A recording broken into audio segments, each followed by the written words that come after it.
แจ้งข่าวสมทบทุนปฏิสังขรณ์พระธาตุหลวงเพื่อเป็นการสืบต่อสมทบทุนเข้าในการปฏิสังขรณ์พระธาตุหลวง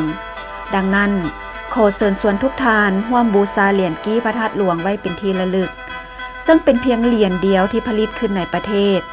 โดยด้านหน้าของเหรียญเป็นรูปพระธาตุหลวงและด้านหลังเป็นลายมือของพระอาจารย์มหางอนดำรงบุญประธานองค์การพุทธศาสนาสัมพันธ์ลาวเหรียญกี้ที่จำหน่ายมี5ประเภทคือ 1. เหรียญกี้คำ 99.9 ส่วนห้อยน้ำหนัก 1.2 บาทฝังเพชร 1.4 ลีมูลค่า 8,800,000 กีบในนั้นจะหักเข้าสมทบทุนปฏิสังขรณ์พระธาตุหลวง 500,000 กีบ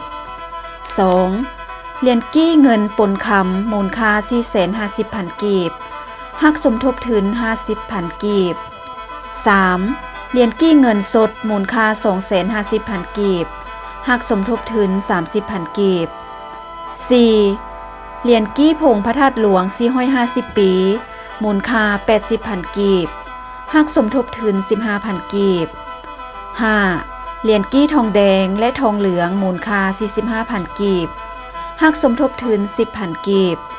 ถ้าหากองค์การจัดตั้งหรือบุคคลใดต้องการบูชาเหรียญกี้พระธาตุหลวงที่กล่าวผ่านมานั้นหรือต้องการโมทนาทานในการปฏิสังขรณ์พระธาตุหลวงสามารถพัวพันได้ที่หน่วยรับบริจาคอยู่ที่เดินพระธาตุหลวงหรือติดต่อพัวพันกับแผนกแถลงข่าววัฒนธรรมและท่องเที่ยวนครหลวงเวียงจันทร์ที่เบอร์โทรศัพท์ 020 5622 1116 222 11655 และ